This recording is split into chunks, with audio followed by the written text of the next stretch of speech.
Hello everyone, good morning. তো সবাই কেমন আছো? আশা করছি খুব খুব ভালো আছো, সুস্থ আছো, আর আমিও ভালো আছি। তো আজ সকাল থেকেই তোমাদের সাথে একটা ছোট্ট মিনি ব্লগ দেওয়ার চেষ্টা করছিলাম, তো সেই জন্য একটু একটু করে ভিডিও তুলেছি। যদিও সবটা পুরোটা করতে পারিনি, তার কিছু কারণ আছে, তো সেটা পরে শেয়ার করছি তোমাদের সাথে। তো দেখো, আজ সকালবেলায় এসেছি মনসা মন্দির, পশ্চিম মেদিনীপুরে। আর আমার বাড়ি যেহেতু পশ্চিম মেদিনীপুরে, তো এখানে প্রায়ই আমি আসতাম পুজো দিতে একটা সময়। তো এখন আসা হয় না, কারণ এখন এখানে থাকা হয় না, তাই আসা হয় না। তো শেষবার 2-3 বছর আগে এসেছিলাম, তো তারপরে আজকে আবার এসেছি। আর আজ দেখো এত ভিড়, আর অনেকটাই পরিবর্তন হয়ে গিয়েছে মনসা মন্দিরে।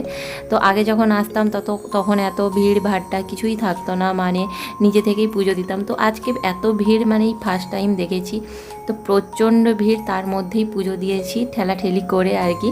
তো ভিড়ের সাথে সাথে আবার প্রচণ্ড গরম ছিল। তো সকালবেলা গিয়েছি, তারপরেও একদম নিয়ে ঘেমে একাকার হয়ে গিয়েছি। আর ভিড় ঠেলে ঠেলে এক এক জায়গায় পুজো দিতে দিতে পুরো একদম অবস্থা নাজেহাল হয়ে গিয়েছে।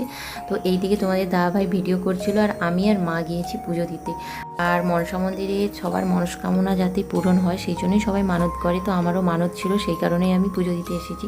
আর আসবো আসবো করে কিছুতেই আসা হয়ে উঠছিল না, কারণ সময় হচ্ছিল না। এখানে যেহেতু থাকি না, তাই জন্য গেলে 2-1 দিনের জন্যই যাওয়া হয়, আর ওই সময়ের মধ্যে কিছুতেই পুজো দিয়ে আসতে পারা হয় না। আর সাথে করে মাকেও নিয়ে গিয়েছি, মা ফার্স্ট টাইম গিয়েছে।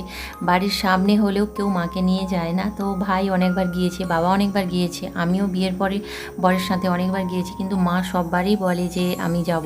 তো মাকে কে আর নিয়ে যাবে, মাকে নিয়ে যাওয়া হয় না। তো একটা বাইকের মধ্যেই অনেকটা কষ্ট করে গিয়েছি রাস্তাটা, কারণ প্রচণ্ড খারাপ। তো এখন দেখো, এই যে মনসা মায়ের কাছে পুজো দিচ্ছি। আর সব ঠাকুরের থেকে আমার ভীষণ ভয়ও করে, তাই যদি কোনো মানত করে রাখি সেটা ফেলে রাখি না, তাড়াতাড়ি যতটা সম্ভব তাড়াতাড়ি সেটা পুজো দিয়ে দেওয়ার চেষ্টাই করি। তো দেখো, মামামকে নিয়ে গিয়েছি, এর আগে একবার নিয়ে গিয়েছিলাম, আজকে আবার সেকেন্ড টাইম নিয়ে গিয়েছি। কিন্তু এইদিকে যখন আমরা পুজো দিচ্ছিলাম, তার মধ্যেই মামাম দুষ্টুমি করে কোথায় হারিয়ে গিয়েছি, যে ওর পাপাই একদম খুঁজে পাচ্ছিল না। আর এতটা ভিড় লাইফে বোধহয় আমি ফার্স্ট টাইম দেখলাম মনসা মন্দিরে গিয়ে। তো এতটা ভিড়ের মধ্যে বাচ্চা খুঁজে পাওয়া খুবই মুশকিল হয়ে গিয়েছিল। তো 3 জনে খোঁজাখুঁজি করেছি, নিজেদের মধ্যে ঝগড়া অশান্তিও করেছি বাচ্চা খুঁজে না পাওয়ার জন্য। তো অনেকক্ষণ পরে কান্নাকাটি করেছি বসে বসে, তার অনেকক্ষণ পরেই মামামকে পেয়েছি। ও কয়েকজনের হাত ধরে বাইরে বেরিয়ে এসেছিলো, তো তখনই তোমাদের দাদাভাই দেখে নিয়েছে। তো তারপরে দেখো, আর ভিডিও টিডিও কিছুই করিনি, কিছুই ভালো লাগছিল না। তো সোজা কিছু না খেয়েই বাড়ি ফিরে চলে এসেছি। মেয়েকে পেয়ে একটু মনে যেন একটা শান্তি ফিরে এসেছে। তো যতটুকু পেরেছি সেটাই তোমাদের সাথে শেয়ার করেছি। যদি তোমাদের ভিডিওটা ভালো লেগে থাকে অবশ্যই লাইক কমেন্ট শেয়ার করো। আর যারা মনসা মায়ের মন্দিরে এখনও আসনি পশ্চিম মেদিনীপুরে, তারা একবার ঘুরে যেতে।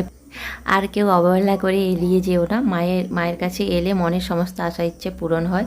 তো চলো, ভিডিওটা ভালো লাগলে অবশ্যই লাইক কমেন্ট শেয়ার করো, আর সাবস্ক্রাইব করে পাশে থেকো। টাটা।